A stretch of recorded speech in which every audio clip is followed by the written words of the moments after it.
Genesis chapter 3 verse 20 to 22. Adam named his wife Eve because she would become the mother of all the living. 21. The Lord God made garments of skin for Adam and his wife and clothed them. 22.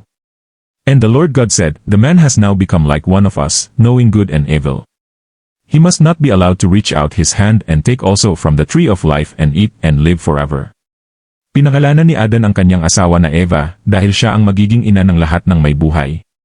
Ipinapakita nito ang simula ng sangkatauhan. Gumawa ang Diyos ng kasuotan mula sa balat ng hayop para kina Adan at Eva at dinamitan sila.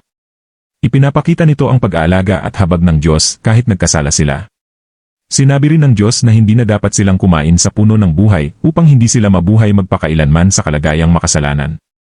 Kahit may kaparusahan ang kasalanan, ipinapakita pa rin ng Diyos ang kanyang awa, pag-aalaga, at plano para sa tao. Follow for more daily Bible verses.